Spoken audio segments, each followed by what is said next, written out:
girl. So it's Miss Kavivi, and I want to talk to you about something a little bit personal. I'm going to start trying to do some more personal videos, talk about some different topics beyond just hair and like makeup and skincare, and just really get into, I guess, more the realness of life and just how adulting is hard as hell and nobody really tells you that.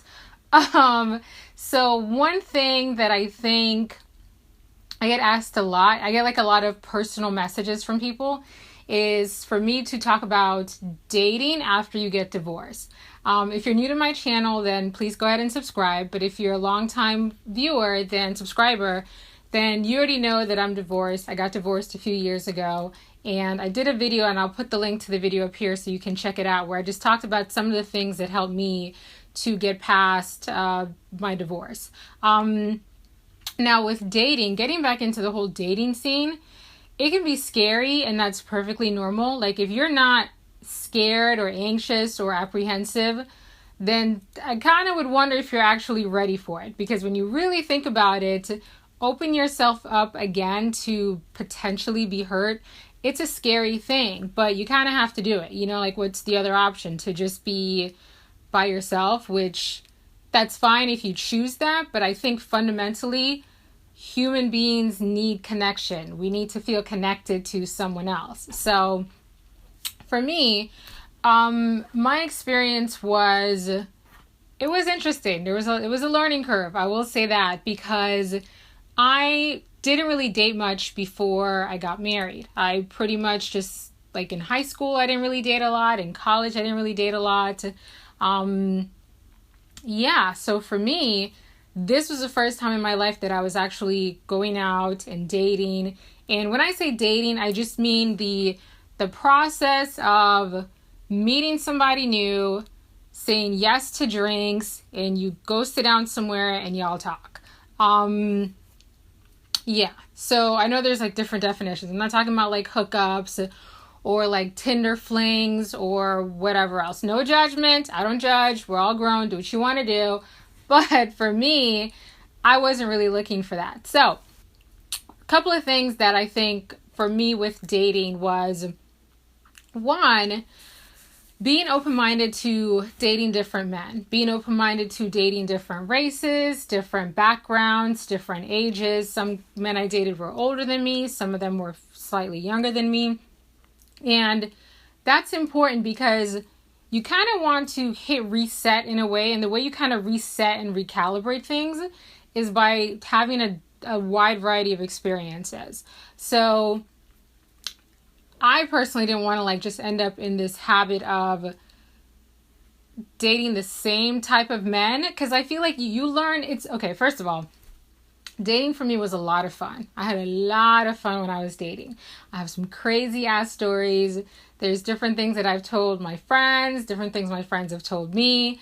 So if you approach dating the right way, it can be a lot of fun. If you feel like it is stressing you out, then you probably need to take a step back and figure out exactly what your goal is. Because if you're just trying to find your next husband or jump right back into another relationship, you're going to have a hard time with dating. So the way that I approached dating was, if I go on this date and I learn something new about the world or this person or their experience, one thing, it doesn't even have to be all this pressure, just one thing. If I learn one thing on this date, then as far as I'm concerned, it was a success. What happens after that, I don't even worry about it at the time. Because if you start thinking too far ahead and you start planning your future and having this fantasy thing, which we all do it, it's natural to do it, but you kind of have to control that. Like that was something I had to learn, was to be present, be in the moment, and control your thoughts. If you find yourself dreaming up all these scenarios in your head, you're building yourself up for potentially being disappointed, because he doesn't know what you're dreaming up in your head, and that's a lot of pressure that he may not be prepared for. So just going into it as just like basic, all right, I'm just going to get to hang out with this person, maybe get a free drink, maybe get a free meal. If you want to go Dutch, that's you. I didn't do that. But ultimately, it was just let me learn something new about this person. Let me have a new experience. Let me be open-minded to just something different. That takes a lot of pressure off of dating. And when you take the pressure off of it, your energy shifts. And men can pick up on that. They can tell if your energy is like desperate, for lack of a better word. They can smell that shit like a dog can smell other dogs. Like, they have radar for it. And so you want your energy to be just easy breezy, super fun, being in the moment, being present, and just enjoying the experience. So I went on like a lot of first dates, and for the most part, they were awesome. Like, it was just, you would go to drinks or meet for coffee or meet for tea. And if you feel like the drinks were going well, and then he would say, oh, well, would you like to do dinner? Then at that point, I would decide, okay, do I want to do dinner, or do I kind of feel like, no, this isn't a good match? I'll find some reason to be like, oh, well, thanks. I have some other plans. I need to go do something else, take care and keep it moving. But ultimately, being open to just trying different things. And by trying different things, I'm not saying to go sleep around, although if you want to do that, that's you. I don't judge. But ultimately, you just have to kind of figure out what it is that you want out of dating. So that for me was the first thing, was just being open to different experiences, taking the pressure off of the dating experience. The other thing was in terms of like how to find dates. Well, you're probably not going to find him like just sitting up in your house. So you're going to have to go out there, whether it's to find a new group of friends, whether it's to find a new hobby. For me, I was just like, you know what?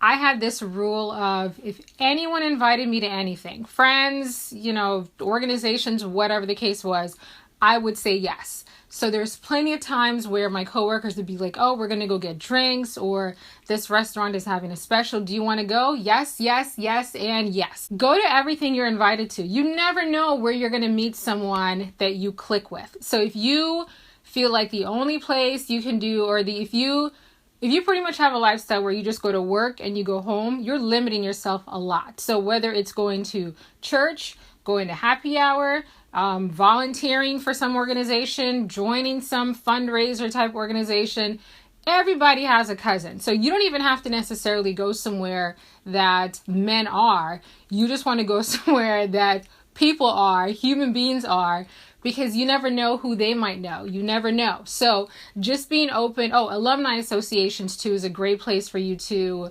connect with people, where if you even just like having the similarity of, oh, we went to the same school, it's a good place to start. It's a great place to start like the conversation.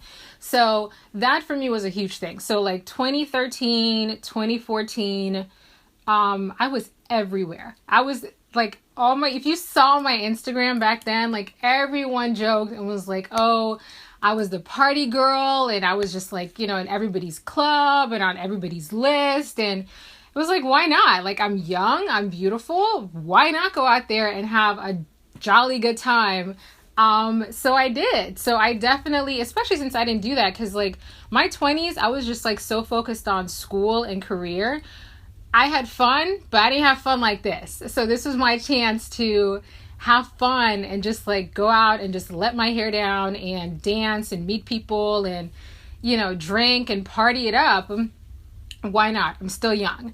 So go to a lot of different things, because by putting yourself out there, just proximity alone, someone's going to approach you. Someone's going to talk to you. I had a lot of dates where men just saw me out in public and they approached me and, strike up a conversation, and they would ask to take me out. And I'd be like, okay, sure. What's the harm? Like, he doesn't have to be like the most drop dead gorgeous guy.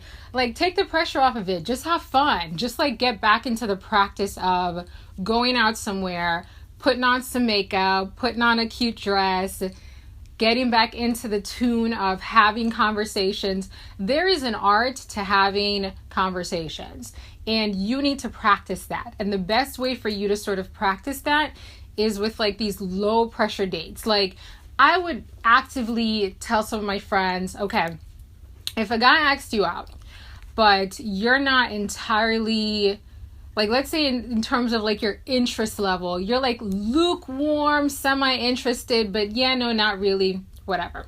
Go out with him anyway. Go out with him so you can get the practice of being on a date, of flirting again, of just experiencing men. Men are very different creatures than we are when it comes to a lot of things. And it's good for you to do that. It'll just take the pressure off of it. This way, when you find the guy that you really like, that you're really attracted to, you're not going to like choke. You're not going to just like end up being like, oh, well, shit. Like, okay, I like him. What do I do? What do I wear? No, you won't even have that issue because you've been practicing. There's nothing wrong with that. I don't see, this is not about like hashtag waste his time 2017. This is not about wasting people's time. When a man asks you out on a date, he's also trying to figure out whether or not he likes you. His interest may also be, yeah, you know, she's kind of cute, but she's not really my type. Let me see what happens, you know.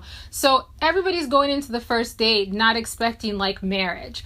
Everybody's going into it as, okay, let me just see if there's enough here for us to go on a second date. That's it. That's the only thing you need to think about with the first date is, do I want to go on a second date with this person? If you're thinking anything beyond that, you're going to be struggling. You're going to have a hard time with dating. You're going to get your feelings hurt. You're going to get like all wrapped up in why is he not texting me? You know, he said he was going to call, he didn't call. Don't even worry about all that. The man who wants to be with you is going to make an effort to be with you. You won't have to second guess it. You won't have to wonder the next time you're going to see him. You won't have to plan dates. He will be like, okay, are you available on such and such date because I have such and such plan. Boom. That's simple. So it's okay for you to kind of relax. Just take a break from everything.